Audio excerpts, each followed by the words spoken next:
آج ہم بات کریں گے کہ کیسے ایمان میں اللہ پر بھروسہ رکھنے سے ہمیں زندگی کی ہر مسئلہ حل ہو سکتا ہے، اور کیسے اللہ کی منصوبہ بندی اور وقت پر اعتماد کرنے سے ہمیں امید، صبر اور سکون ملتا ہے۔ پہلے اور آخر میں ہمیں یہ جاننا ضروری ہے کہ ایمان کیا ہے۔ ایمان وہ بھروسہ ہے جو ہم اللہ پر رکھتے ہیں، اس کے فیصلوں پر، اس کے فضل اور رحمت پر اور اس کے انصافی حکم پر۔ ایمان میں اللہ پر بھروسہ رکھنا مسلمانوں کی بنیادی عقائد میں سے ایک ہے۔ ایمان میں اللہ پر بھروسہ رکھنے کا مطلب یہ نہیں ہے کہ ہم اپنی کوششیں نہ کریں، بلکہ یہ مطلب ہے کہ ہم اپنی محنت کرتے ہیں لیکن اختتام کار اللہ پر ہی چھوڑ دیتے ہیں۔ اگر کبھی ہماری کوشش میں کامیابی نہ ہو تو ہمیں یہ یقین رکھنا چاہیے کہ اللہ کی مرضی کے مطابق ہوا ہے۔ ایمان میں اللہ پر بھروسہ رکھنے کی ایک بڑی مثال قرآن مجید میں ہمیں ملتی ہے، جہاں پرانے نبی حضرت ابراہیم علیہ السلام کی کہانی بیان کی گئی ہے۔ ان کی قربانی کی داستان ہمیں یہ سکھاتی ہے کہ ایمان میں اللہ پر بھروسہ رکھنے سے کیسے ہمیں اللہ کی مرضی کے مطابق اعمال کرنے کی قوت ملتی ہے۔ ایمان میں اللہ پر بھروسہ رکھنے کا دوسرا پہلو اللہ کی منصوبہ بندی اور وقت پر اعتماد کرنا ہے۔ ہمیں یہ جان لینا چاہیے کہ اللہ کی منصوبہ بندی ہمارے لیے بہترین ہے، چاہے ہم اسے سمجھیں یا نہ سمجھیں۔ اللہ کا وقت کبھی بھی ہمارے توقعات کے مطابق نہیں ہوتا، لیکن ہمیں یہ یقین رکھنا چاہیے کہ وہ ہمیں ہر حالت میں بہترین حالت میں رکھنا چاہتا ہے۔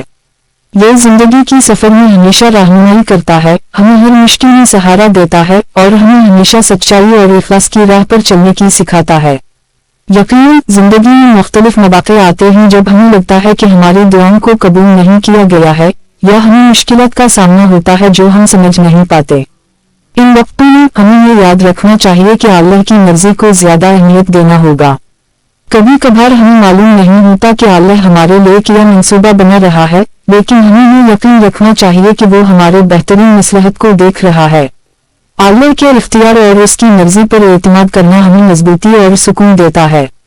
جب ہم اللہ کی رضا کی راہ پر چلتے ہیں تو ہمیں زندگی کی ہر مشکلات کو اٹھانے کی قوت ملتی ہے۔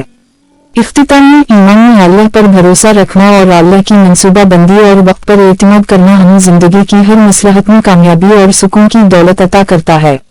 اس لیے ہمیں ہمیشہ اللہ پر بھروسہ رکھنا چاہیے اور اس کے حکم کا احترام کرنا چاہیے۔ یقیناً جب ہم اللہ کی رضا کو اپنی زندگی کا مقصد بناتے ہیں تو وہ ہمیں اپنی حفاظت میں لیتا ہے اور ہمیشہ ہمارے ساتھ ہوتا ہے۔ اللہ کی راہ میں چلتے ہوئے ہمیں صبر، امید اور اعتماد کی ضرورت ہوتی ہے۔ اللہ کا شکریہ کہ ہمیں اپنے رب کے راہ میں ہدایت دیتا ہے اور ہمیشہ ہمارے ساتھ ہوتا ہے۔ اللہ کی رضا کے لیے ہمیں اپنی زندگی کو اس کے راہ میں اختصاص دینا ہوگا اور اس کے فرمانوں کو اپنانا ہوگا۔ اللہ کی راہ پر چلتے ہوئے ہمیں یقین ہو کہ ہر مشکل کو پار کرنے کی قوت ملتی ہے اور ہمیں ہمیشہ کامیابی کی منزل تک پہنچاتا ہے۔ اللہ کی رضا کو پانے کے لیے ہمیں اپنی زندگی کو اللہ کے راہ میں اختصاص دینا ہوگا اور اس کے حکم کو اپنانا ہوگا۔ ہمیں یہ یاد رکھنا چاہیے کہ جب بھی ہم اللہ کی راہ میں چلتے ہیں تو ہمیں مختلف امتحانات کا سامنا ہوتا ہے۔ ان امتحانات سے گزرتے وقت ہمیں صبر اور اعتماد کا موازنہ رکھنا چاہیے۔ آخر میں ہمیں یاد رکھنا چاہیے کہ ایمان میں اللہ پر بھروسہ رکھنا اور اللہ کی رضا کے لیے کام کرنا زندگی کی حقیقی خوشی ہے۔ جب ہم اللہ کی راہ میں چلتے ہیں تو ہمیں دنیا و آخرت میں فلاح اور کامیابی حاصل ہوتی ہے۔ آخر میں مجھے امید ہے کہ آپ کو یہ ویڈیو پسند آئی ہوگی اور آپ ایمان میں اللہ پر بھروسہ رکھنے اور اللہ کی رضا کے لیے کام کرنے کی اہمیت کو سمجھ گئے ہوں گے۔ شکریہ۔